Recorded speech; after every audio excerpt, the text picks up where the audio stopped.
sal ook wees, Here, vir die woord. En ons bid dit in Jesus naam. Amen.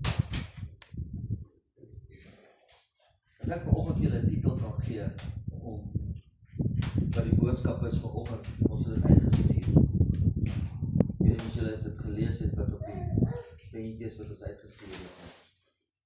God rus, hoor mooi wat ek sê, God rus in sy liefde vir jou.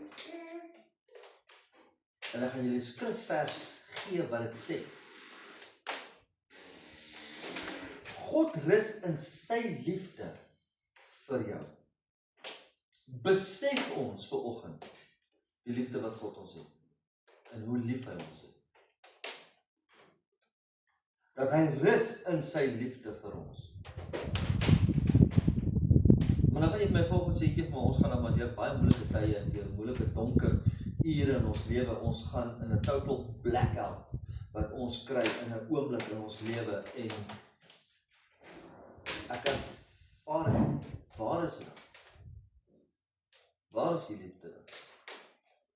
Gaan saam met my na Lukas hoofstuk 22. Lukas hoofstuk 22.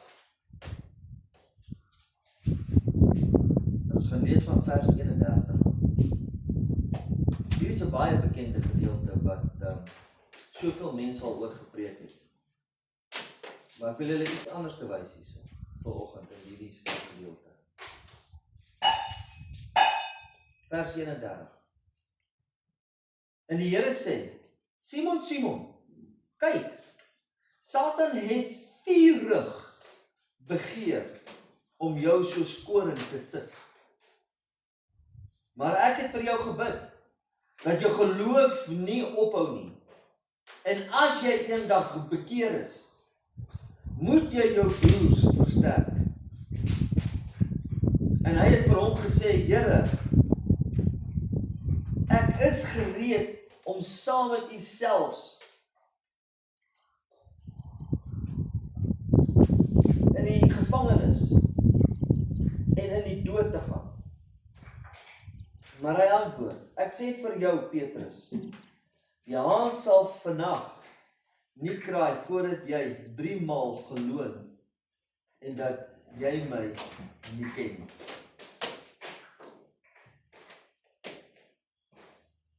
Petrus is die een wat nou langs Jesus sit. En hy sê, Here,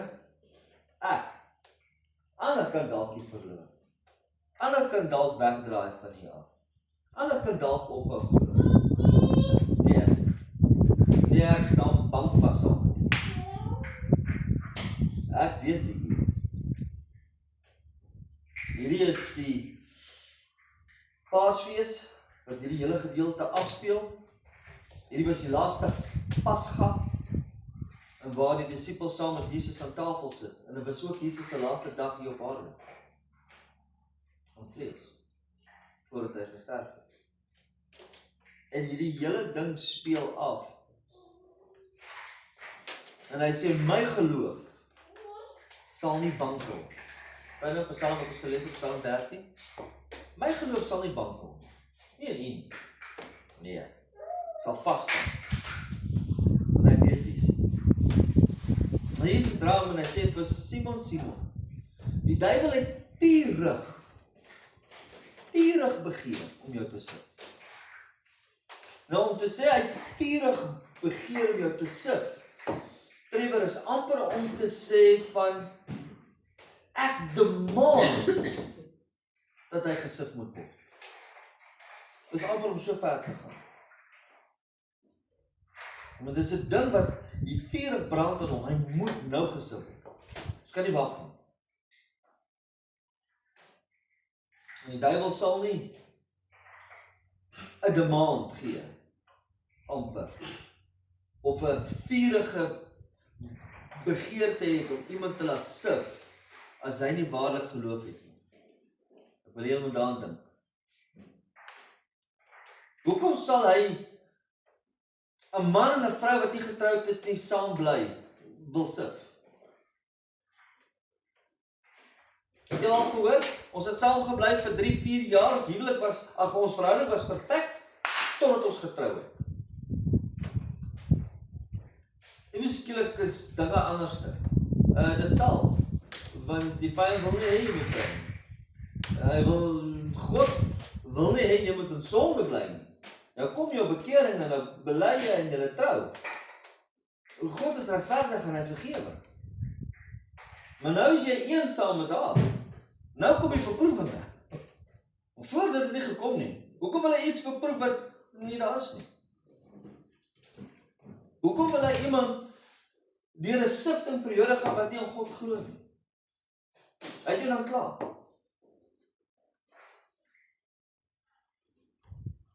Die duiwel soek nie hierdie oppervlakkige, godsdienstige, opgeblaaste geloof nie. Die duiwel is agter die ware geloof.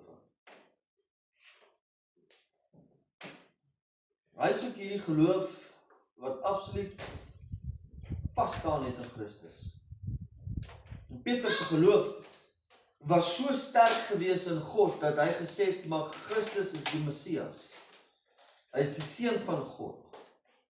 Sy geloof was so gewees, dat hy het geweet wat die Godheid is van Christus. So 'n mate wat Christus gesê het, op hierdie rots bou ek my kerk. Op hierdie geloof in my, en hierdie genade wat ek laas week gesê het, dis op wat ek my kerk gaan bou. Die Bybel maak het baie duidelik, dat Petrus gaan nou deur 'n sifting gaan. Hy gaan deur die toetse gaan. En hy gaan ook faal. Hy gaan val. Die Bybel maak het duidelik vir ons. En dan sê hy, wanneer jy terugkeer, wanneer jy terugkom, versterk jou broers. Nou die woord hier wat hy sê, is wanneer jy bekeer, beteken nie hy moet nou bekering kom. Hy sê, wanneer jy deur hierdie sifting periode gegaan het, en jy kom uit dit uit, versterk dan jou broers. Want ek het vir jou gebid.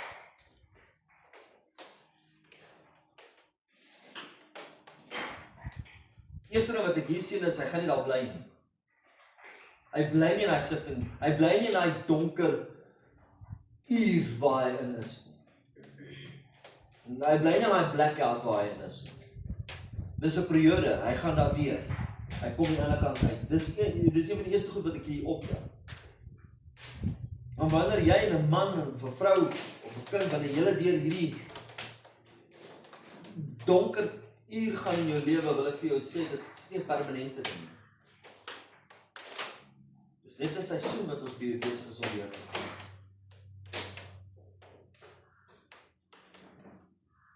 En dit is waar die mense verstaan nie dat dit is waar jou geloof getoets gaan word. Is juis in daai donkerte. Die vyand gaan nie iets wil toets wat nie werklik is nie. Om gesif te word beteken,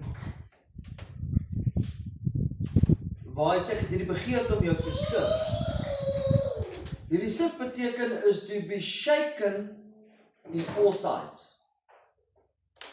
So jy word geskit van links na regs, van bo na onder, na voor na agter. Reg rondom jou word jy geskit om gesif te word.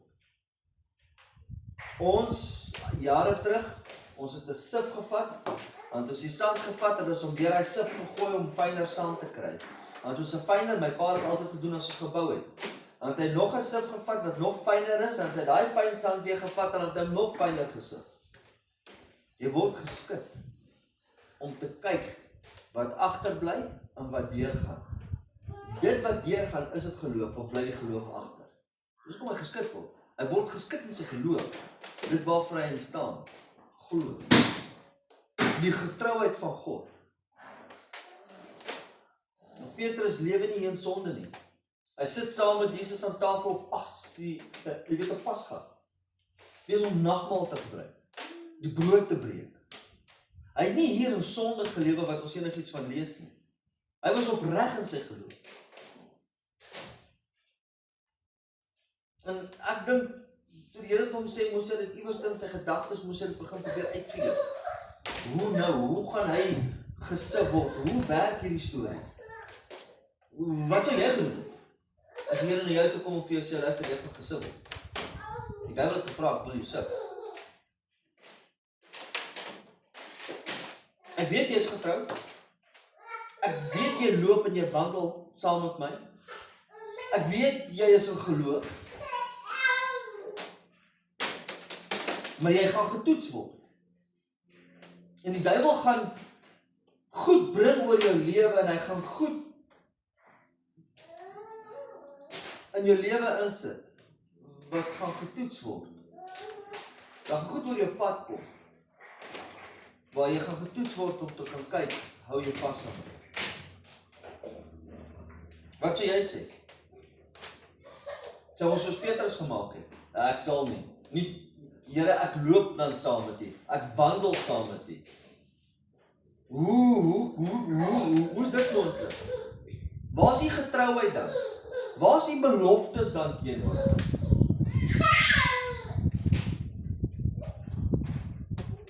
U sê dan in die beloftes, U sal my vashou. U sal my nooit laat gaan. Hoekom gaan dit dan nie deur? Ek seker van Paulus moes allerhande gedagtes en stemme moes deur sy kop gegaan het. Deur hierdie toetsing. Dit is die grootste probleem vandag in die kerk. Dit is die grootste probleem vandag onder ons gelowiges. En die grootste probleem wat is vandag is, ons besef nie, dat jou geloof van Christus word getoets nie. En die toets wat ons deurgaan is juis, hou jy vas aan God. Dis hoekom jy getoets word. Dis hoekom ons deur moeilike donker tye gaan. Juis jou wandel, jou honger, jou dors vir God, sal getoets word, sal op die proef gesit. Want hoe anders te wys jy jou getrouheid aan God? Hoe anders te doen jy dit?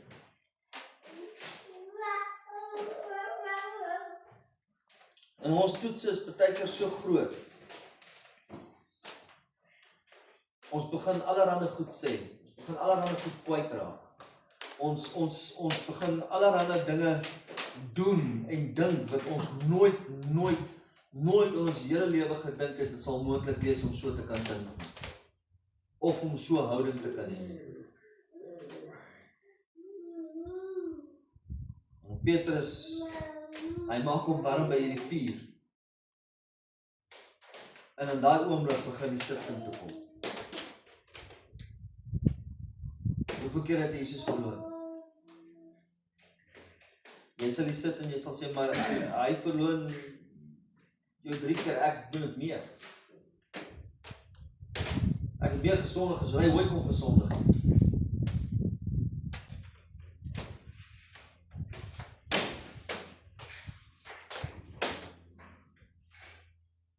Ek het myself ongedink het hoe hy hierdie stemme gehoor het van buitekant af. Hoe kan Jesus dit toelaat?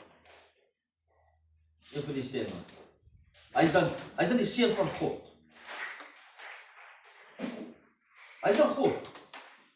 Hoe is dit moontlik dat hy so iets in my lewe sal toelaat? Want dan is hy mos nie die seun van God nie. Hoe kan 'n liefdevolle God dit doen? Hoeveel keer het ons dit al gehoor? Hoe kan 'n liefdevolle God 'n babatjie doodmaak? God die babatjie doodgemaak. Ons het al hierdie dinge wat ons tref. Dan sê ons maar in al hierdie goed moes deur Petrus se kop gegaan het. Hoe is dit moontlik? As jy nie jouself kan red van die kruis af nie, hoe gaan jy my nog red?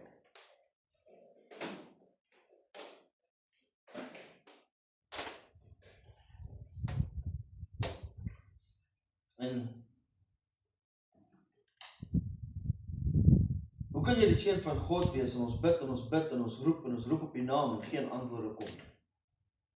Eintlik word dit net erger en erger in my lewe. Ek het al gedink ek is nou uit hierdie penarie uit. Maar nou is ek erger waar ek laas jaar was. En laas jaar was sla erger as die vorige jaar. So waar stop dit? Waar is God? En die duiwel kom en ons sien in die Bybel dat hy al die manne van geloof begin hy te toets. En hy kry hulle nie om te val nie. Kom ons vat vir Job. Job gaan deur 'n sifting. Hy kom nie reg by Job nie. Hy gaan na die profete toe. Kom nie reg by die profete nie. Hy kom nie reg by Moses nie. Hy kom nie reg by Elia nie. Hy kom nie reg by Jeremia nie. Hy kom nie reg by Elijah nie. Nou los hy die Ou Testament, nou kom hy by die Nuwe Testament. Nou kom hy na Petrus toe. Petrus se geloof wat vas staan. Onthou nou, Petrus op hierdie rots, dis wat ek my kerk gaan opbou. En Satan sê, okay, kom ons kyk of ons hierdie geloof, hierdie kerk gaan laat staan. Hierdie vashou aan geloof. Kom ons kyk of ons hy toets gaan werk. Kom ons kyk of ons hy toets gaan slaag. Ek demand om hom te sit. En daar kry hy dit nie reg nie. So nou gaan hy na die vroeë kerk toe. Hy gaan na die Handelinge kerk toe. En nou probeer hy die Handelinge kerk sit. Daar kom hy nie reg nie. Hy kom na al die Puritans, na die 1600s, 1700s, 1800s, die 1900s. Jy weet, David Brainerd, al hierdie groot godsmanne wat boeke geskryf het, wat vas staan in die geloof, Charles Spurgeon, en hy kom deur, hulle almal gaan deur siftings, en hy kry hulle nie laat val nie. En nou vandag is hy hier by my en jou. Nou gaan ons deur 'n sifting. Ons gaan deur toets.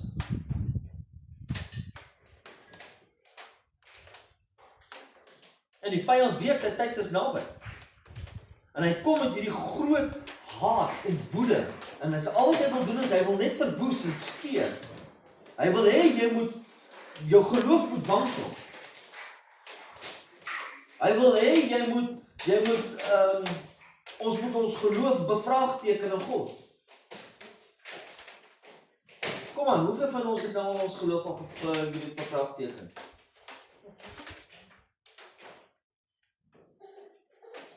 En hy kom deur hierdie sifting. En nou wil hy jou laat dink. Hy wil jou laat dink jy gaan jou huis verloor. Hy wil jou laat dink jy gaan jou huweliksmaat verloor. Hy wil jou laat dink dat jy gaan nie finansiëel ooit regkom nie, jy's 'n mislukking. Hy gaan jou laat glo dat jy gaan jou kinders verloor. Jy gaan jou werk verloor. Daar is stemme van buite wat gaan sê dat maar jy is nie goed genoeg nie. Jy kan nie hierdie doen nie. Jy kan nie in so 'n posisie wil staan nie. En ons hoor al hierdie wêreldse bose stemme van buite af om jou te sif. En hy wil hê jy moet in hierdie vrees vasgevang word. Want hy wil jou geloof, jou vertroue in Jesus Christus, wil hy breek.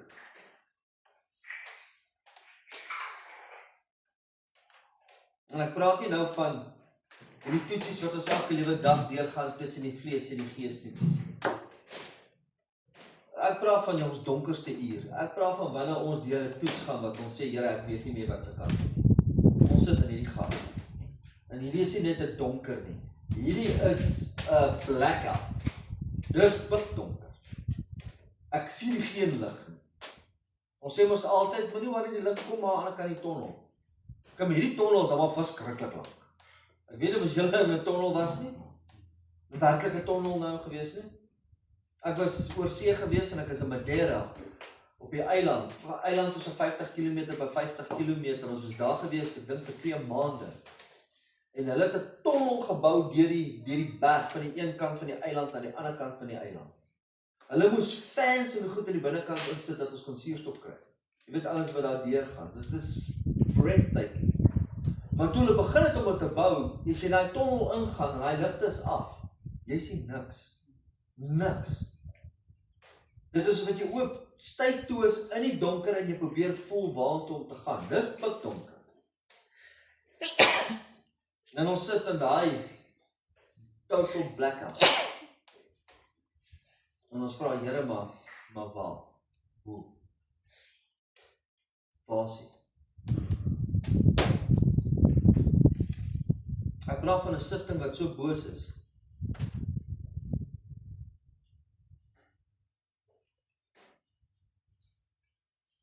Dat hy wil nie hê jy moet God volg. Jesus noem dit die uur van donkerte. Die uur van donkerte kom. En hierdie geveg wat so duidelik en so hard is in ons lewe, alles raak stil. Alles staan stil. Jy is in jou kamer, jou deur is toe, jy stoksiel alleen, jy kry nie eens 'n woord geuiter. Jy is lam. Ek weet nie of julle al vrees geervaar het in julle lewe nie. Waar jy voel, jy staar net voor jou uit. Jy is lam. Jy weet nie eens, jy kan nie eens regeer nie. Dis stadig. Jy voel, Ek was 'n paar keer al in so 'n situasie.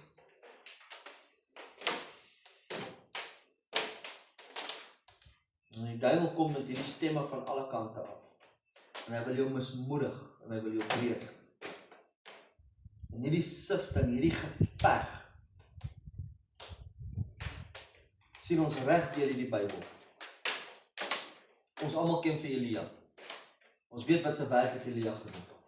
Hier is 'n man wat voor God staan. Hier is 'n man wat van God af hoor. Hierdie is 'n man wat uit vuur gebid en dan kom vuur uit die hemel uit. Hierdie is 'n man wat 450 Baal profete doodgemaak het en hy breek die hele band van Baal. Hierdie is 'n ou wat 'n perd weggehardloop het. Hy bid, hy hou dit op reën. En ewe skielik kom hy deur hierdie sifting. En die duiwel gebruik 'n vrou, Jezebel, en sy sit 'n prys op sy kop en sê vir hom, hoor dit in hierdie tyd jy dood. Kom ons kry die bounty hunters, kom ons kry almal, en almal wat hom sien moet hom jag en moet hom doodmaak, want jy môre vir hierdie tyd is jy dood. Vrees, angs, tref hom, en hy vlug. Hy is so depressed, hy val so in 'n depressie, dat hy uitroep, I'm done, ek's klaar. Was julle al daar? Ek is klaar, ek wil sterf. God stuur die engel met kos. Imagine jy eet kos, wat jou 40 dae kan lank hou, krag gee vir jou journey. Sal dit een keer 'n dag gaan wil weet, hou my 40 dae. En God stuur vir my engel met kos, wat om 40 dae krag gee. Wat se kos is dit? Jy dit gedoen. En God het my uit daai beproewing uitgehaal, wat hy moes deurgaan. Want God moes hom gevat het op 'n plek van openbaring waar God hom wil gebruik. En God laat hom al deur. Toe daar deur is, versterk het. En hy sê dit vir hom. Ons almal ken die storie.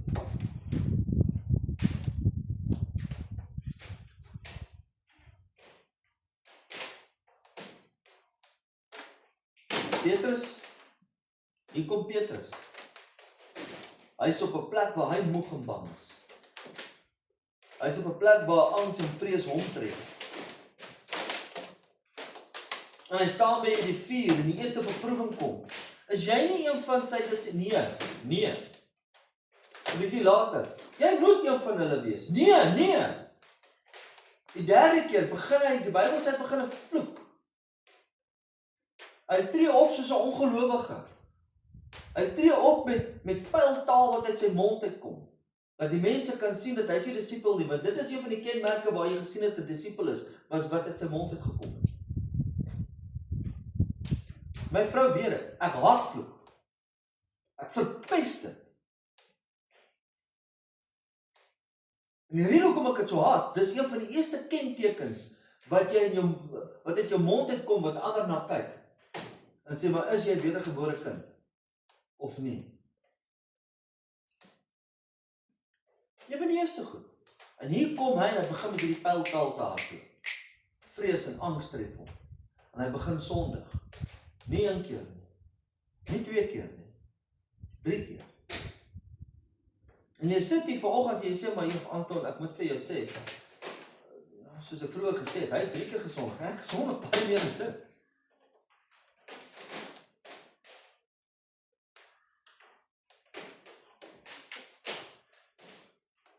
Hier is 'n man wat deur God gebruik was. Hier is 'n man wat duiwels uitgedryf het.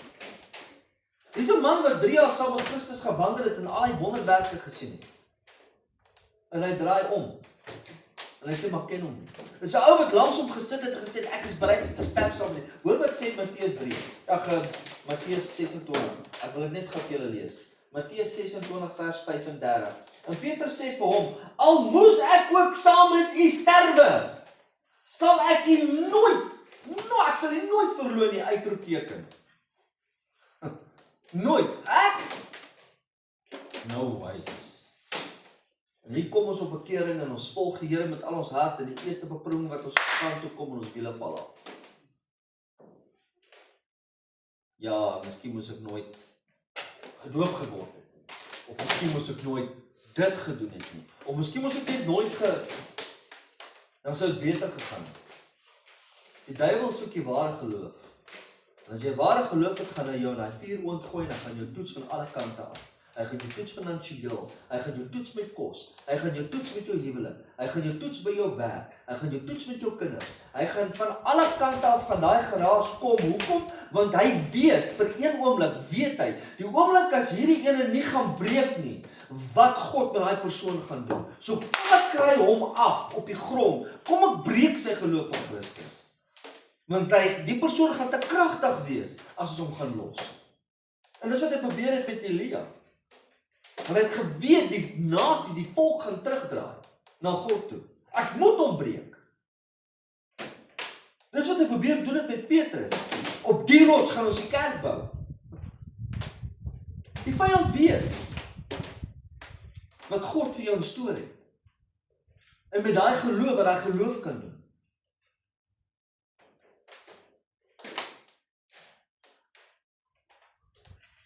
En hier is hy gebroken. En hy kom met hierdie kondemnasie. Hy kom in hierdie donker uur van geloof. En hy hardloop weg. Hy gaan terug na visvang toe.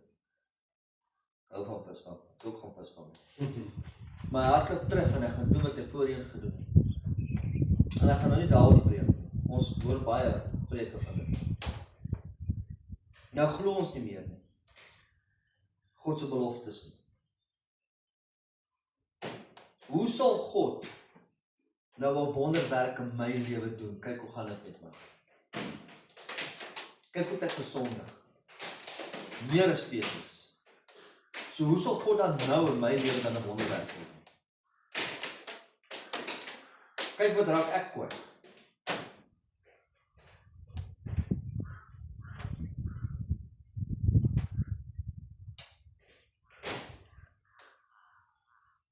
Elia, soos ek sê, die depressie tref hom, hy wil sterf. Here, ek gee alles. Ek het nie alles gegee. Ek het nie myself gegee, ek het alles gegee, ek het gegaan en ek het gedoen wat U vir my gesê het, en kyk kom plof het op my gesig. Here, ek het my hart vir U gegee, ek volg U. Ek en my huisgesin, ons wil U dien, ons is elke Sondag in die kerk, en hoekom ontplof hierdie bom in my gesig?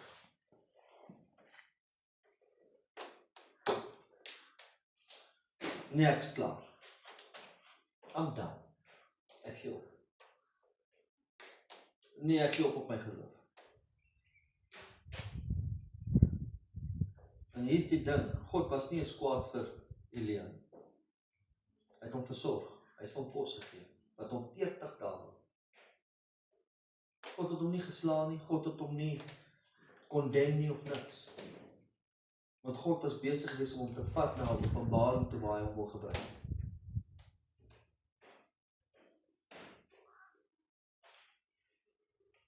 Jeremia, Wat het met Jeremia gebeur? Kom ons gaan na Jeremia, hoofstuk 20. Ja, Jeremiah. Jeremia. Hoofstuk 20.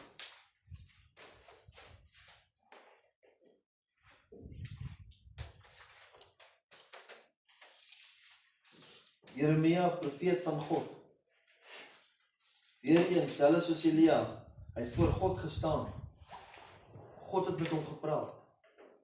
Hy praat met die volk, en hier kom die volk onder 'n oordeel, en jy weet in Jerusalem, hy met die volk weer terugkry, hy kom met vermaning, en hy staan in die tempel, en hy is besig om te praat, dit wat God vir hom gegee het om te praat. En die volgende oomblik kom die hoofpriester. Hoofpriester se naam is Pasur, en hy slaan hom in die tempel. En hy vat hom en hy gooi hom in die tronk. Hy sit 'n wooden blok om sy nek en om sy arms en om sy voete en hy los hom in die tronk. Omdat hy durf het God se woord spreek. In die tempel. In die huis van die Here. En hulle bespot hom, hulle lag vir hom. Hulle slaan hom. Na ruk gaan hy uit. En hierdie Jeremia val voor God se voete neer. En hy begin uit te roep. Hy roep twee goed uit. Here, ek quit. Ek is klaar, I'm done. Ek quit. Die tweede ding wat hy uitroep. Here, you deceived me. Wat is deceived in Afrikaans? Jy het my verraai. Petrus het Jesus verraai 3 keer. Here, jy het my verraai. Verloon. Petrus het, jy het my verraai. Jy stuur my woord te gaan preek en kyk wat doen hulle met my. Hulle slaan my en gooi my in 'n tronk en hulle spot my. Vers 7. Jeremia hoofstuk 20 vers 7. Wie gaan vir my lees? Lees vir my asseblief. Net vers 7. Net vers 7. Here, U het my oorgehaal en ek het my laat oorhaal. U was te sterk vir my en het oorwin. Ek was 'n belaging in die hele dag, almal saam spot met my. Weet die Engelse vertaling? Ek kan nog gou die Engels maak. Hoor wat sê die Engels? Die Afrikaanse woord gebruik hy hier oorgehaal. O Lord, you have deceived me and I was deceived. You have overcome me and prevailed. I have become a laughing stock all day long. Everyone mocks. You have deceived me, Lord. Ek volg U, ek glo U, U het my geroep, ek loop op my roeping. Ek wandel saam met U, ek staan voor U, U praat met my. But you have deceived me. U het my gevat vir 'n laag. U sê ek moet dit gedoen, maar kyk wat doen hulle aan my. Die vyand het geweet. Maar as jy verder lees en sê, maar kan dit nie inhou nie, soos 'n vuur wat brand hier binne my bene, die woorde moet uitkom. Sy geloof het vasgestaan. Maar hy het op 'n oomblik het hy gevoel, but Here, you've deceived me. Kom ons wees 'n bietjie eerlik. Vanoggend, hoeveel keer voel ons, Here, maar waar is U? Hoekom doen U dit aan my? Is U werklik lief vir my? Hier wat ek hier deurgaan, hierdie oomblik waar ek sit in my lewe, en ek dien U met alles, ek het U werklik lief. Ons besef nie, dat ons is besig om deur 'n toets te gaan, om ons geloof te bou, en sodat die Here jou op die volgende plek kan sit. Want die vyand toets jou, om te kyk of jou geloof genuine is. Die vyand het geweet, as hierdie man, as hierdie Jeremia gaan vashou, draai die hele volk Israel weer terug na God toe. Ek moet hom breek. Ek moet hom breek. Want almal gaan terug na God toe kom. En hy maak hom 'n laughingstock.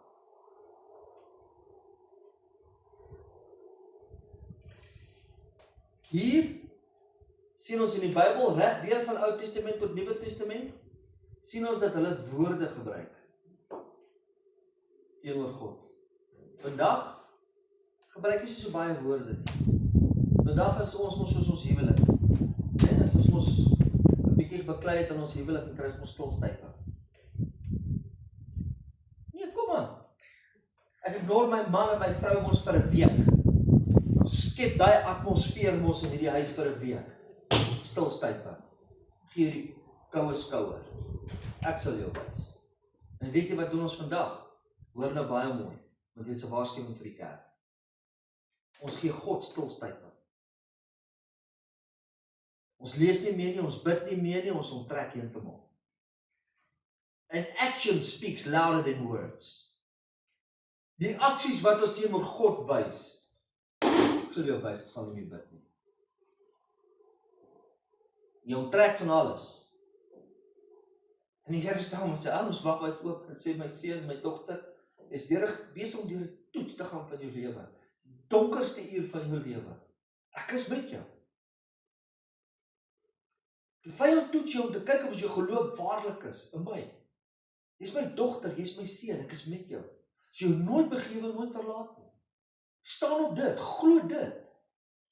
Moenie die vyand glo en sê, jy's nie goed genoeg nie. Ek het my seun gegee vir jou. En ons onttrek heeltemal ons van God af. Ons kry stilstype. Dit is een ding om in jou huwelik stilstype te kry, dis 'n ander ding om vir God stilstype te gee. Ignore hom.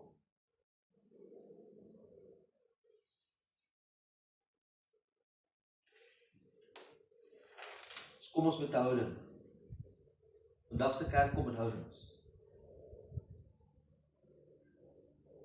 As God nie gaan doen soos wat ek het wil hê nie. As God nie gaan beweeg soos wat ek hom gevra het nie. As God nie my gaan hoor en vir my gee wat ek nodig het nie. Sal nie meer bid nie. Sal nie meer Bybel lees nie. Ek onttrek. God moet doen met aksie. In the meantime is ons besig om deur 'n toets te gaan.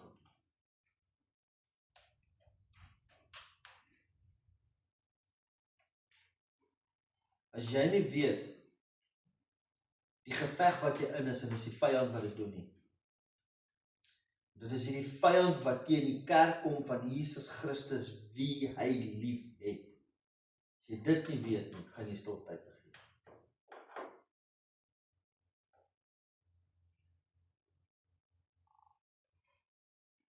Ek my vrou vra, as ek 'n argument gehad het met haar, of ek het, wat sê dan die eerste ding wat ek doen, is ek hardloop Bybel toe en begin lees. Nou, dan sit sy. Hoekom? Omdat ek dink ek is holier than thou. Nee, want ek weet dis die waarheid wat ek nou nodig het, wat deur my hart moet spoel. En is baie vinnig wat ek kan terugtrek in 'n dop in, en ek begin met stilstype. Nou het ek deur hierdie ding gegaan en nou trek ek. Nee, ek gaan juis woord toe gaan. Ek gaan juis op my knie gaan. Ek gaan juis God soek. Want ek weet wat is besig om te gebeur. Dis die vyand wat besig is om aan te val.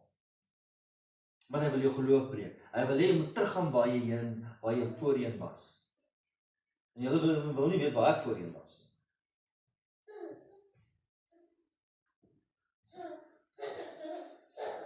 Dis een van die eerste dinge wat ek geleer het ook op die kerk gekom het. Hardloop terug na God toe.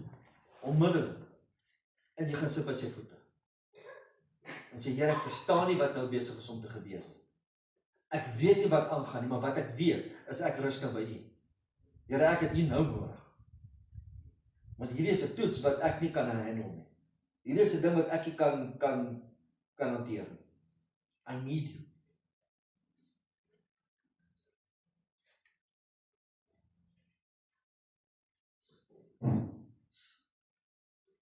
Jy sê, want die vyand sal kom met 'n tipe van 'n kondemnasie. Hy sal vir jou sê, die rede hoekom hierdie goed met jou gebeur, want daar is nog iets in jou lewe wat jy nog nie neergelê het.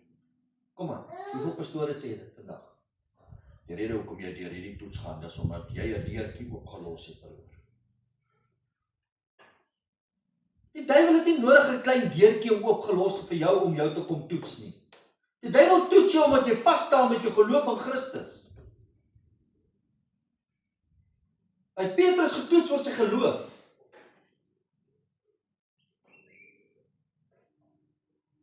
Hy wil die geloof van jou af weg hê. Hy wil die feit uit jou uithaal. Almal sondig gaan val kort van die heerlikheid van God.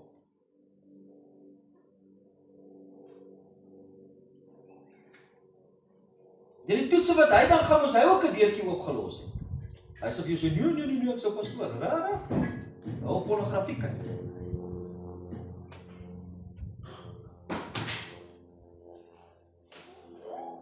En ons kom met hierdie stilstype voor God.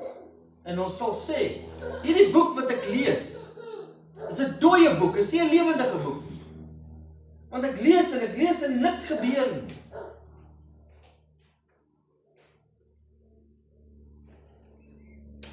En as jy hier sit vanoggend, en jy sê vir my, ek weet nie wat ek besig is om deur te gaan nie. Ek sukkel, luister nou mooi. Ek sukkel vanoggend met my geloof. Ek sukkel. Wil ek vir jou vanoggend sê, roep net uit na hom. Hou net vas. Draai na hom. Want hy beloof dat jy nooit met lewe nooit verlaat. Hy sal jou nie leer. Dit maak nie saak waardeur jy gaan. Hy is met jou. As jy in Jesus Christus is, en jy wil hom ken en jy wil hom volg en jy het hom werklik lief, God sal jou deurdra. Hy sal jou deurdra. Hy sal jou ontmoet op die plek waar jy is. Hy het Elia ontmoet, daar waar hy gelê het en gesê het, ek wil sterf. Hy het hom op daai plek ontmoet. Hy het 'n engel gestuur om wakker gemaak en sê, eet.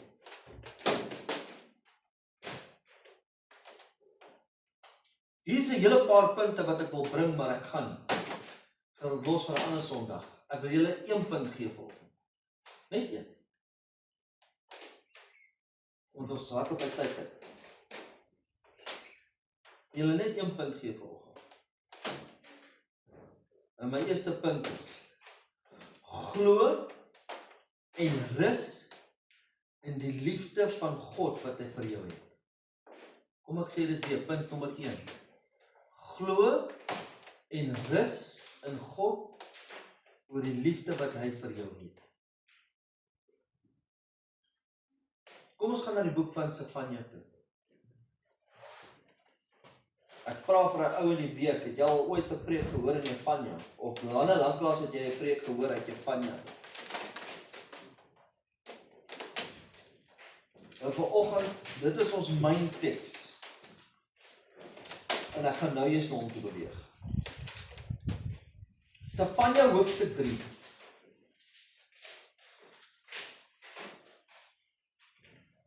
En ek wil eers om gaan aan vers 17 toe.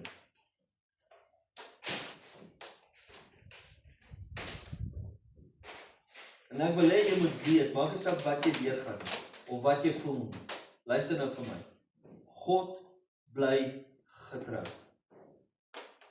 Hoor wat sê Sefanja hoofstuk 3, hoofstuk 3 vers 17. Kan jy vir my in Engels kry? Asseblief. Hy sê in Afrikaans: Die Here jou God is by jou, 'n held wat verlossing skenk. Hy verheug hom oor jou met blydskap. Hy swyg, hy rus in sy liefde. Hy juig oor jou met gejubel. Weet julle wat se sterk woorde is die? Geef my die Engels. The Lord your God is in your midst, a victorious warrior. He will exult over you with joy. He will be quiet in his love. He will rejoice over you with shouts of joy. He will be quiet in his love for you. Die oorspronklike Griekse woord sê, hy rus in sy liefde. oor jou. So met ander woorde, hy gaan nie sê ek het jou lief en dan het onttrek en dan sê ek het jou lief en dan onttrek en dan gee vir jou die Heilige Gees dan onttrek hy. En dis hoekom ek nie kan verstaan hoe die mense sê jy kan jou redding verloor nie. Hoe die mense met hierdie, en hulle probeer dit uit die Bybel het al met 20.000 skrifte en hulle verdraai dit. En hy kom baie duidelik. Ek gaan nie die Gees vir jou gee en onttrek ek dit nie. Ek gaan nie vir jou my liefde gee en vat ek dit weg nie. Ek gaan nie vir jou die en dan vat ek dit weg nie. Hy is liefde. En hy rus in sy liefde vir jou. Met my liefde wat ek vir jou gegee het, sure foundation. Oneindiglik. Dit kan nie teruggetrek word nie. Kan nie weggevat word nie. Maak nie saak wat nie. My liefde vir jou, my seën wat ek vir jou gegee het, ek rus daarin. Besef ons wat sy woorde is die. Besef ons die woorde wat die Here hier gebruik. Ek jubel en juig oor jou. Die liedjie wat ons nou gespeel het. Dance with me, Lord. Hy dans, hy juig met 'n gejubel, met blydskap oor jou, oor die liefde wat hy vir jou het. Want hy rus daar. Dis 'n liefde wat nie kan faal nie, hy's God. Hy's God. Miskien kan jy dalk jou vrou nou lief hê, nou nie, en nou lief hê, nou nie, en jou sekretaris nou lief hê, en nou nie. Maar God is nie 'n mens nie. As God sê ek rus in my liefde vir jou, it's done. No one can change it, no one can take it away. Nothing, enigiets wat jy kan doen kan dit nie verander nie, want ek rus in daai liefde vir jou. Dis hoe lief ek jou. Dis hoeveel ek omgee oor.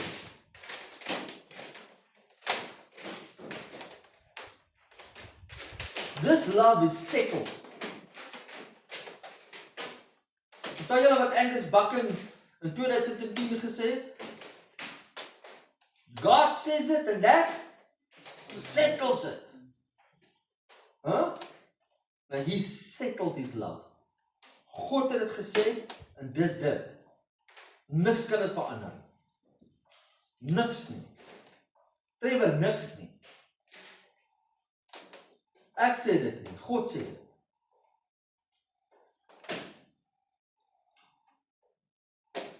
So dit maak nie saak hoe jy voel, of wat jy deurgaan in jou beproewing nie. Hy rus in sy liefde vir jou. Liefde wat jy nie kan verdien nie.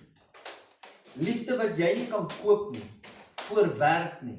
Maar ek wil nou eers die doen vir Christus om my dan kan, jy weet, nee. You cannot earn it. God is nie ongemaklik met my in jou kondisie nie.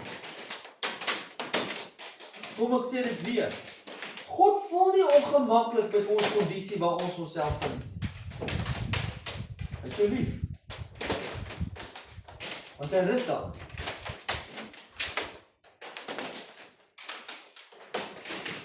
God sê ek is vir jou, nie teen jou. Reg?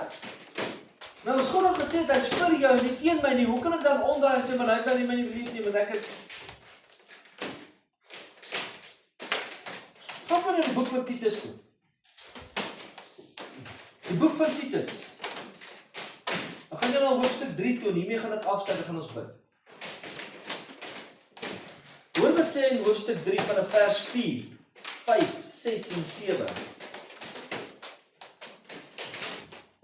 Maar toe die goedertierenheid van God ons verlosser en sy liefde tot die mens verskyn het, nie op grond van die werke en die geregtigheid wat ons gedoen het nie, maar na sy barmhartigheid, hy ons gered deur die bad van die wedergeboorte en die vernuwing deur die Heilige Gees wat hy ryklik uitgestort het op ons deur Jesus Christus ons verlosser sodat ons geregverdig deur sy genade erfgename word ooreenkomstig die hoop van die ewige lewe.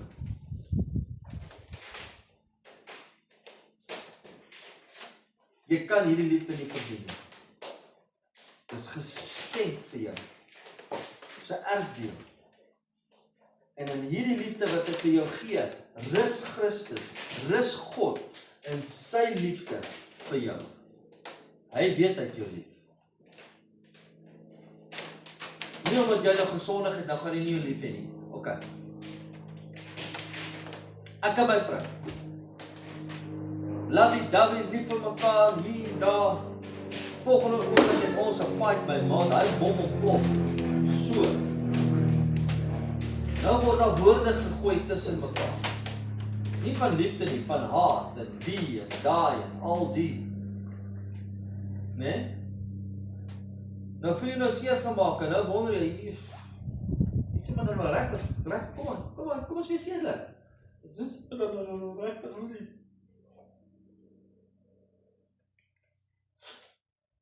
Ek weet nie, sy is my reg lief nie, maar kyk hoe praat ons en kyk wat sê sy, dit is my reg lief. OK, God werk nie so nie. God werk nie so nie. Hy rus in sy liefde vir jou. Niks kan dit change nie. Want anders het hy nie daar gerus nie. Het jou lief, dan deel. So met ander woorde, ek wil eintlik vir julle sê, kerk maak vrede daarmee dat die Here jou lief.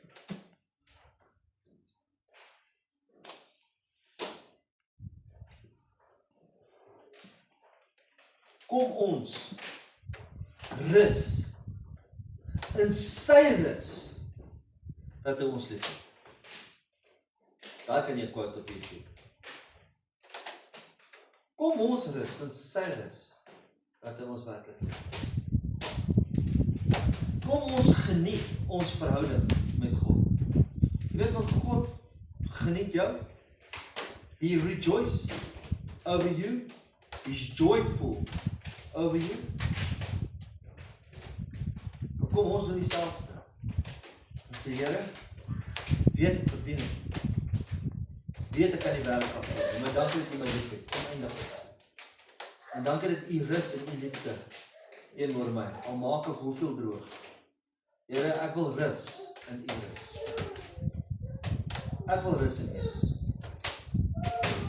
Ek wil rus van daai wete dat U by my einde, al gaan ek deur hierdie groot donker put dan. Al gaan ek deur hierdie dal, Psalm 23 van doodskade deur. U is lief.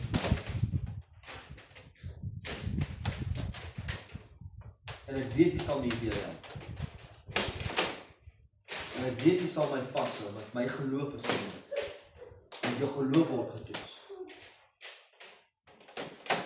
Kom ons bid saam. Here, dankie vir die woord, dankie vir die waarheid, Here. En Here, hier is so treffende woorde. Dankie dat U rus in U liefde vir ons. Met te weet dat ons lief het. Ons lief, Here. Dat ons dit sal besef. Here, U liefde verander nie. Dat dit nie 'n op en 'n af nie. Dis bly dieselfde konstant. Gister, vandag en vir ewig. En help ons, Here, dat ons hierdie liefde sal besef en dat ons sal rus ook in dit.